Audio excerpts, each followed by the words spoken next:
Brasília, sede da PF Setor de Custódia, data fatal, novembro de 2020. Calma aí, não é essa hoje não.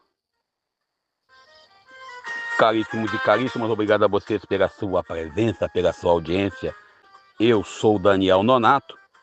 Sentar à mesa, sentir o cheiro do pão, olhar nos olhos, reconhecer a mão que semeou o chão, que cuidou do coração.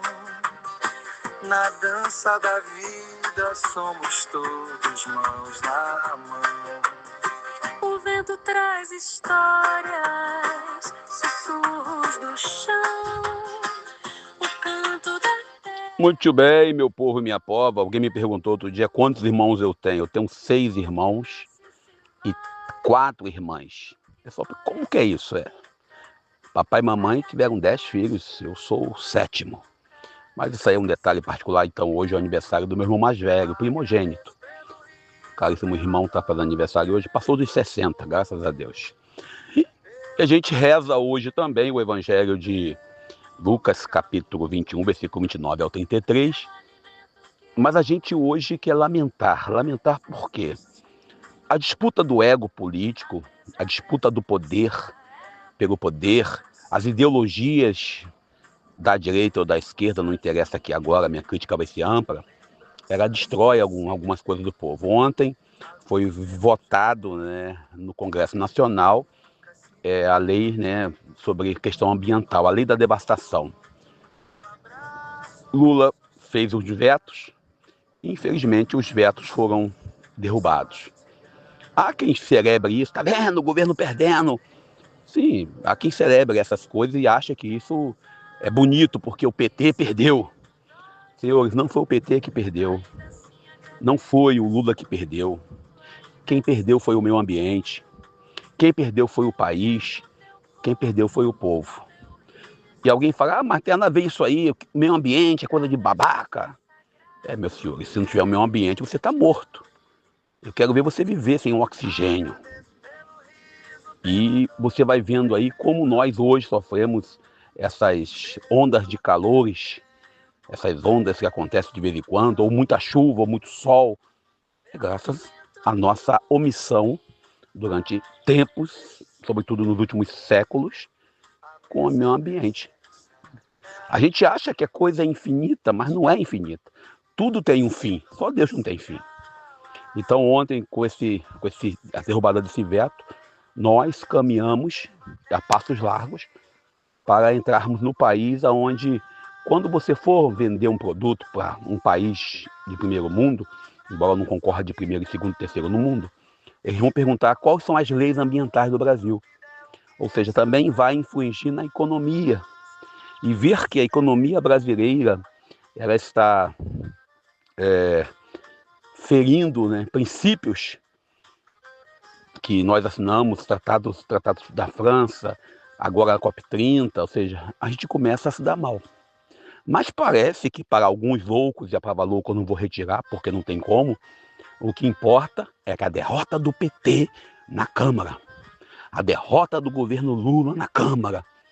Senhores, nessas horas temos que ser republicanos, temos que ser conscientes que uma derrota dessa não é a derrota do Lula, ou a derrota do Haddad, ou a derrota do Lindenberg, ou a derrota do PT, ou da esquerda. É uma derrota de um país inteiro e da natureza, que nós tantos falamos. Nós, quando olhamos o Papa Francisco, Laudato Si, quando nós olhamos para o combate e a questão ambiental que nós temos travados em nosso dia a dia, você vai vendo aí como que nosso país desmatou no governo passado. Como invadiu-se terras indígenas com propostas de garimpo em nome da riqueza. Quando a maior riqueza que nós temos é o meio ambiente. Daqui a pouco você que diz que a bandeira sua bandeira jamais será vermelha, ela vai ser preta, marrom, cinza, de tanta queimada que se tem. Porque dizem que o verde da bandeira, embora saibamos que não é o verde das matas brasileiras. Vamos nós para o evangelho do dia. Pela dor, pelo amor.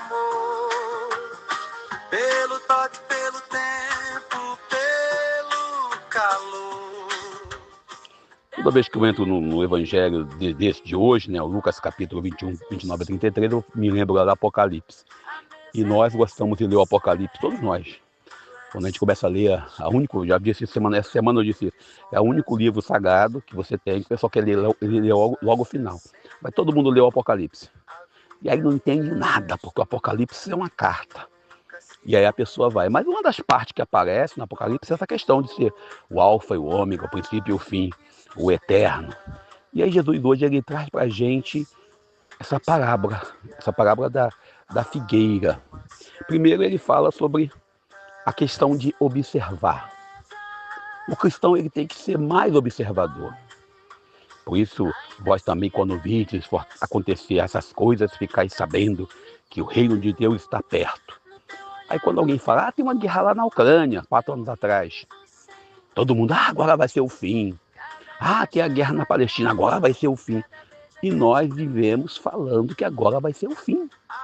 Quando Jesus diz que ficai atentos, ficai espertos, que esse é apenas um sinal.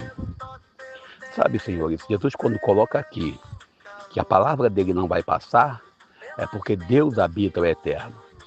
E o habitar o eterno é algo surreal na cabeça de um ser humano normal igual a gente. Mas a mensagem principal aqui é que nós devemos ter consciência.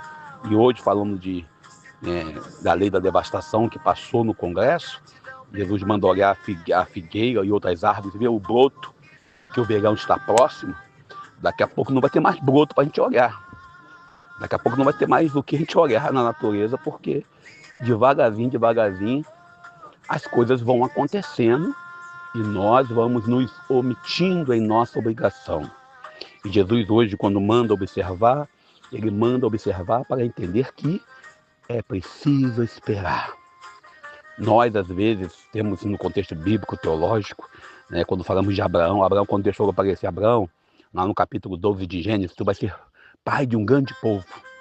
Aí Abraão vai, acredita, por isso ele é o pai na fé, mas ele tenta ajudar Deus. Ele vai lá, se deita com a escrava, Agar, né, e tem um filho com a Agar, que é o Ismael, que é o pai do povo árabe.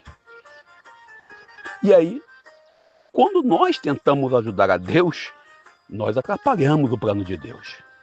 Não é que também podemos ficar omissos, eu sempre comento isso. Deus, eu quero passar no concurso público. Beleza, estuda. E eu sempre falo isso, entre um ateu que estuda todo dia para passar no concurso público e um cristão que só ora, que só reza, quem passará no concurso público? Mas Deus, não. Deus, ele não é injusto. Mesmo a pessoa não acreditando nele, Deus não vai sabotá-lo para botar você que não estudou. Por isso, quando Abraão tenta ajudar a Deus, no sentido de não entender o mistério, ele criou uma guerra que até hoje acontece. Os palestinos e judeus hoje são meus irmãos, filhos do mesmo pai. E também está nesse contexto, quando a gente fala aqui do contexto de observar, o cristão, ele observa o tempo oportuno. Jesus fala isso.